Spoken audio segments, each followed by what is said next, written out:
लंबे समय से उत्तर प्रदेश शिक्षा सेवा चयन आयोग को एक योग्य अध्यक्ष की तलाश थी, जो कि तलाश समाप्त हो चुकी है। उत्तर प्रदेश शासन ने उत्तर प्रदेश के पूर्व डीजीपी श्री प्रशांत सर को उत्तर प्रदेश शिक्षा सेवा चयन आयोग का अध्यक्ष घोषित किया है। आप इनको कभी ना कभी जरूर देखे होंगे। ये पूर्व डीजीपी हैं, उत्तर प्रदेश शासन के थे, जो कि इसी वर्ष मई में रिटायर हुए थे और इनको रिटायरमेंट के बाद से उत्तर प्रदेश शिक्षा सेवा चयन आयोग के अध्यक्ष के पद पर मनोनीत किया गया है। शिक्षा व्यवस्था में गड़बड़ी, पिछले यूपी टेट का पेपर आउट होना, शिक्षा क्षेत्र में नए क्रांति लाने और शिक्षक भर्ती से संबंधित विसंगतियों को दूर करने में इनका अहम रोल हो सकता है, क्योंकि ये 1990 बैच के आईपीएस ऑफिसर हैं और काफ़ी स्ट्रिक्ट डिसीजंस लिए जा सकते हैं इनके द्वारा शिक्षा विभाग से जुड़े चयन आयोग से रिलेटेड। इस वजह से उम्मीदें जताई जा रही हैं कि इनका 3 साल का जो कार्यकाल होगा वो काफ़ी साफ सुथरे परीक्षा कंडक्ट कराने के लिए हो सकता है कि ये जाना जाए इनका कार्यकाल।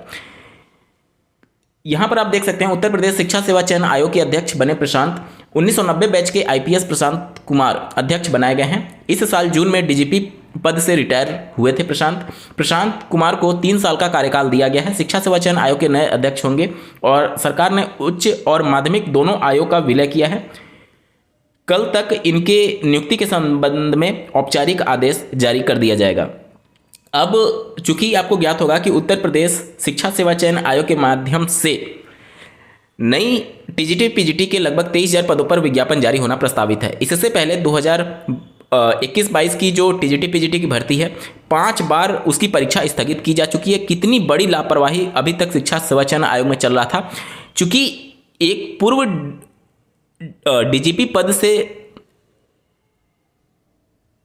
रिटायर्ड ऑफिसर को नया अध्यक्ष चयन किया गया है, जो कि अपने कड़े फैसलों के लिए जाने जाते हैं, तो निश्चित तौर पर अब शिक्षा सेवा चयन आयोग में चीज़ों को लेकर के थोड़ा सा सुधार देखने को मिलेगा। और ये केवल एग्जाम कंडक्टिंग बॉडी के तौर पर जैसे पहले कंसीडर किया जाता था, हो सकता है कि अब इसमें और ज़्यादा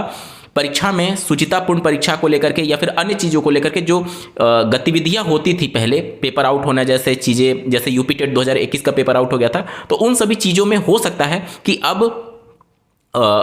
कमी देखने को मिली, क्योंकि आपराधिक मामलों में और पूर्व डीजीपी पद से रिटायर होने के बाद से ये काफ़ी चीज़ों का इनको अनुभव होगा और निश्चित तौर पर इसको शिक्षा विभाग में भी उसका असर देखने को मिलेगा। बहुत अच्छा डिसीजन है उत्तर प्रदेश शासन का। निश्चित तौर पर लंबे समय से एक योग्य उम्मीदवार की दरकार थी, जो कि अब जाकर के खत्म होती हुई दिख रही है। इसके बाद से अगर आप देखें यूपी टेट की परीक्षा, जो कि ऑलरेडी डिसाइड की जा चुकी है 29-30 जनवरी 2026 को होना प्रस्तावित, अब इतनी जल्दी तो नहीं हो पाएगा, लेकिन उम्मीदें जताई जा रही हैं कि इनका पदभार ग्रहण करने के बाद से सबसे पहले इनका फोकस जो होगा वो टीजीटी पीजीटी की परीक्षा पर होगा। उसके बाद से नए अधियाचन को लेकर के लगातार दरकार चल रही थी और अब इसके बाद से यूपी टेट का जो नोटिफिकेशन है उस पर कार्रवाई शुरू की जा सकती है। उम्मीदें जताई जा रही हैं कि अगर इनका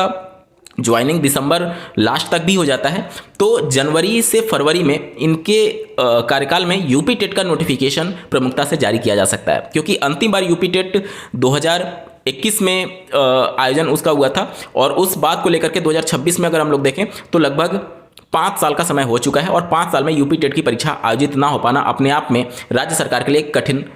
विषय बन चुका था, क्योंकि माननीय सुप्रीम कोर्ट ने 2 साल का समय दिया है इन सर्विस टीचर्स को टेट क्वालिफाई करने के लिए और उत्तर प्रदेश जैसे राज्य में टेट 5 साल से ना हो पाना अपने आप में एक बहुत बड़ी चुनौती है। तो निश्चित तौर पर यूपी टेट को लेकर के राज्य सरकार प्रमुखता से आगे बढ़ेगी और निश्चित तौर पर शिक्षा सेवा चयन आयोग को यूपी टेट को प्राथमिकता से आयोजित करने पर निर्देश जरूर दिए जाएंगे उत्तर प्रदेश शासन के द्वारा, क्योंकि सीटेट के लिए आवेदन तो लिए गए हैं, लेकिन चूंकि उत्तर प्रदेश में सीटेट और यूपी टेट दोनों को इक्विवेलेंट माना जाता है और इस वजह से ज़्यादा से ज़्यादा अभ्यर्थियों को मौका मिले। इन सर्विस टीचर्स लगातार शासन के संपर्क में हैं, लगातार वो ज्ञापन दे रहे हैं, तो इन सभी चीज़ों को लेकर के शासन भी कहीं ना कहीं मंथन जरूर कर रही होगी कि ज़्यादा से ज़्यादा इन सर्विस टीचर्स को मौका दिया जाए टेट क्वालिफाई करने के संदर्भ में। तो जो भी यूपी टेट की इंतजार में है वो अपनी तैयारी शुरू कर दें, प्रीवियस ईयर पेपर देखना शुरू कर दीजिए। यकीन मानिए प्रीवियस ईयर पेपर अगर आप सारे सॉल्व कर लेते हैं तो यूपी टेट आपका बड़े आसानी से निकल जाएगा। नो डाउट यूपी टेट को लेकर के आपके मन में बहुत सारी शंकाएं होंगी कि क्या आप सिलेबस बदल जाएगा, पेपर का पैटर्न बदल जाएगा। बहुत कुछ बदलने की संभावना लगभग ना के बराबर है, इसलिए क्योंकि जब भी कोई नया आयोग बनता है और चूंकि ये जो अध्यक्ष पद पर आ रहे हैं इनको शिक्षा विभाग से जुड़े कुछ खास अनुभव नहीं होंगे, निश्चित तौर पर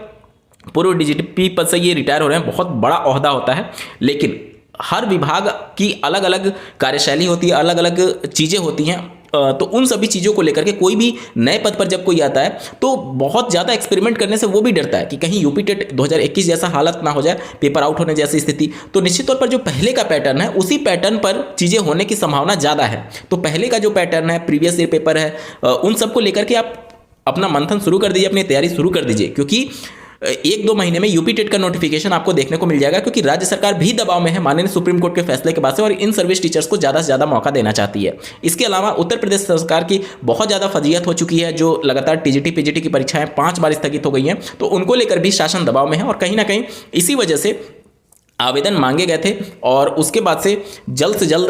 सरकार भी अब नए अध्यक्ष पद को कार्यभार दे करके और बाकी जो लंबित परीक्षाएं हैं उसको जल्दी से जल्दी कार्रवाई करना चाहती है। अब ये सभी चीज़ों में आपको तेजी देखने को मिलेगी, क्योंकि 2027 में विधानसभा चुनाव होना प्रस्तावित है, जो कि मार्च अप्रैल में हो रहा होगा, और उससे पहले दिसंबर जनवरी तक अगर आप देखेंगे तो उस समय आचार संहिता लग चुकी होगी। मतलब कि आज से मोटा मोटी 1 साल का समय है सरकार के पास, और इस 1 साल में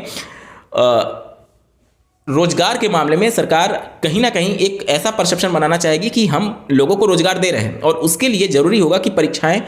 धरातल पर होती हुई दिखें, और शिक्षा विभाग इससे अछूता नहीं रहेगा, क्योंकि शिक्षा विभाग में ही सबसे ज़्यादा बल्क में वैकेंसी आती है, चाहे शिक्षा विभाग की बात कर लीजिए या फिर पुलिस विभाग, इन्हीं दोनों विभाग में सबसे ज़्यादा वैकेंसीज देखने को मिलती है। तो हर चीज़ के लिए मेंटली प्रिपेयर रहिएगा। जो लंबे समय से 7 साल से नई प्राथमिक स्तर की शिक्षक भर्ती का वेट कर रहे हैं, आपको भी खुशखबरी मिल सकती है। तो सब चीज़ को पॉजिटिव लेते हुए अपनी परीक्षा की तैयारी करते रहिए। अगर आप टीजीटी पीजीटी में आवेदन किए हुए हैं, या फिर यूपी टेट के लिए तैयारी कर रहे हैं, इन सर्विस टीचर हैं, या फिर यूपी टेट का प्रिपरेशन कर रहे हैं, तो यूपी टेट की तैयारी में लग जाइए। और शिक्षक भर्ती का वेट करने वाले अभ्यर्थी भी शिक्षक भर्ती के लिए पॉजिटिव माइंडसेट के साथ आगे तैयारी कर सकते हैं। आज के वीडियो में बस इतना ही। ऐसे ही महत्वपूर्ण अपडेट के लिए इस चैनल को सब्सक्राइब करना ना भूलें। इस वीडियो को देखने के लिए आपका बहुत बहुत धन्यवाद। भगवान करे आपका दिन शुभ हो।